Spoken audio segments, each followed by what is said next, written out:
we have so many questions, but maybe let's take a step back. So you talk about extremism or extremists. And I bet you most people, especially young people outside of Afghanistan, they don't even know the difference between the Taliban or ISIS. So what is the Taliban? Maybe you could just give us some brief history about the Taliban. The Taliban are an extremist group. Their ideology is not too different from the ISIL and Al-Qaeda, but their political approach and their strategy and their plan for Afghanistan is different than the other groups. The differences are mostly coming from their tribal background and the sociologic background. Inside the Muslims, we have different branches, Sunnis and Shia.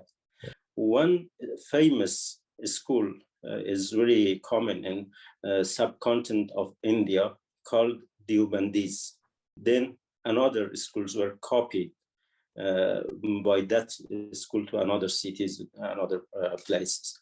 So gradually they became a large network and like a party, very powerful. Sunnis, they are traditional and conservative people. They are resisting against the modern values. And the Taliban are educated in that schools, graduated from that schools, those schools, and came to Afghanistan. And most of them are studied there. When you talk about their ideology, what exactly is their ideology? We get that they're conservative, they've been trained in a certain way of thinking, but what are their values? Like, what are they trying to achieve? They are very worried about the modern societies, about the liberalism, about some kind of human rights, for example.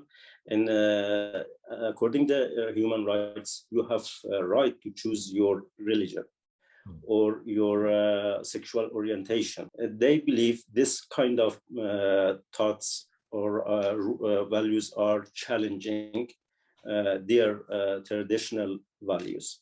So they try to resist against that. In the beginning, that school in Deoband, they were resisting even against the English or some Western languages. They didn't allow their students to learn it.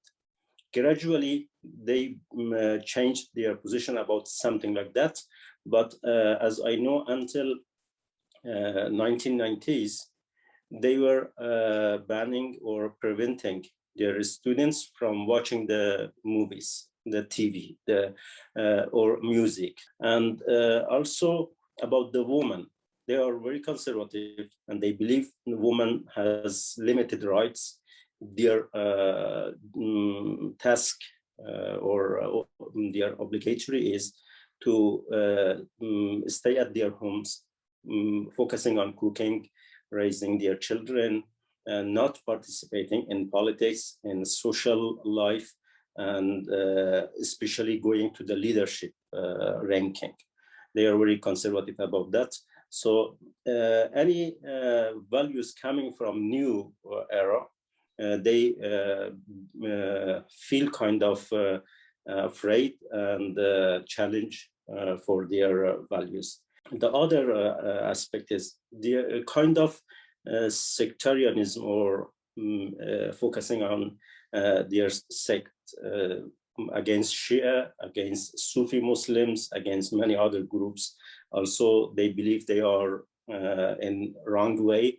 They are not true Muslims. So they don't trust them and believe they are like secondary citizens, not equal with the right Muslims. Because of their opposition against the modern values, against the other Muslims, and also spreading kind of hate or hatred against others, we categorize them as the extremist group. So to play the devil's advocate, what they are probably pursuing is almost like the maintenance of the tradition, the historical values. It doesn't scream at this point, at least from what I'm hearing, it doesn't scream violence. So when did the violence start? So I understand that they want to enforce their way of doing things, and I guess they're kind of like in the majority. But at the same time, when did this extreme behaviors or violence start? They became allies with the Al-Qaeda in 90s when Osama bin Laden was he moved to Afghanistan by the Pakistan intelligence service help from Sudan to South Afghanistan.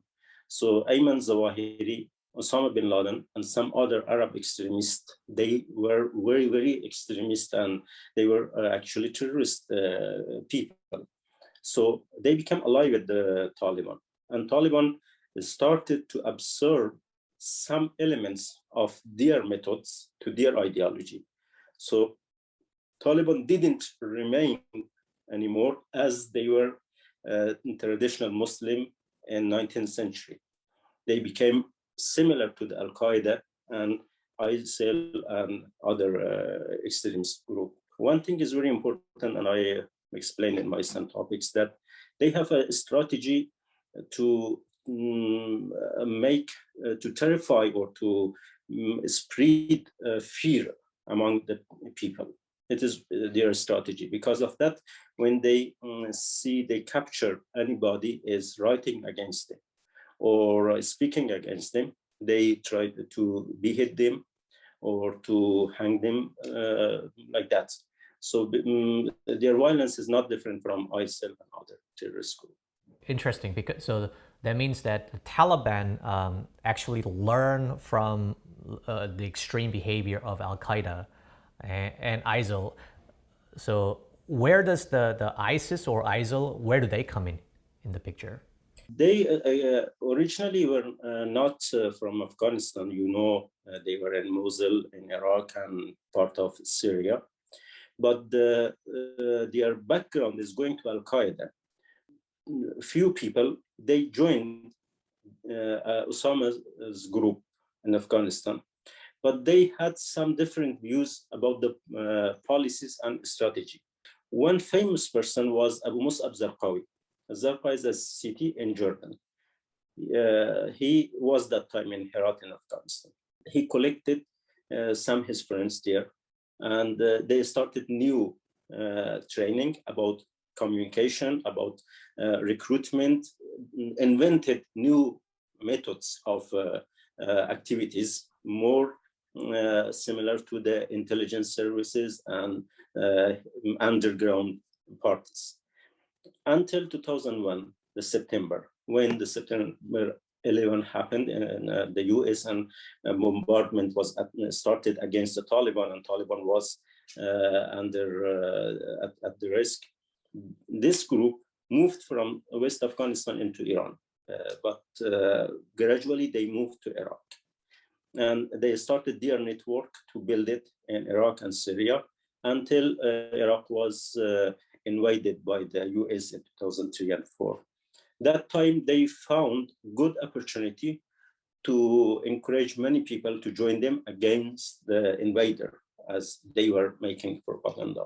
So Abu Mus'ab Zarqawi until that time didn't agree with Osama bin Laden to be a member of Al-Qaeda. And that time, politically, happened some problems between him and the deputy of Al-Qaeda, Ayman Zawahiri. There's some letters was exchanged between them, that Osama and also Ayman Zawahiri telling him, your method is dangerous, makes many enemies for us. We have to go gradually, step by step. First, then the second, not make many enemies from Iran, Shia, Arab, Christians, all people against us. But he said he was with 2-3 other friends. They were mastermind of ISIL later. They were believing when we make a chaotic situation, it would allow us to be the successful player. Their belief was that if the establishment of the governments are stable, we have less chance to go to get progress. When we stabilize and we make a chaotic situation, we have more space for mobilization and going ahead. It was difference between him and Al-Qaeda. So he was killed by the US in 2006. His followers continued their network until 2014, and they announced their new group or party called the Islamic State. So they are coming from Al-Qaeda, but by different methods for fighting, for recruitment, for political activities. So their ideology is very similar, Al-Qaeda and ISIL, but they just didn't. They just had a different philosophy. But they just had a different philosophy of executing their plans. Yeah. One important difference that they believe anybody is not member of our group is not Muslim. So they believe that Al-Qaeda also, when not accepting us as the leader, they are not Muslims. So like they are infidels, and Shias are infidels, and Taliban are infidels.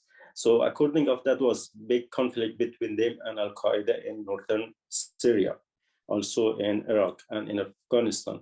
When they appointed their leader as Amir al-Mu'minin, they believe that all Muslims are asked to make bay'at or kind of commitment to him and accept him as the unique leader for entire all Muslims in entire world. So the conflict, one reason for conflict between him and Taliban was that Taliban said, we are another group, we are not infidels, we don't accept your leader as our leader. So the problem is competition on the leadership, not the difference about the Islamic interpretation.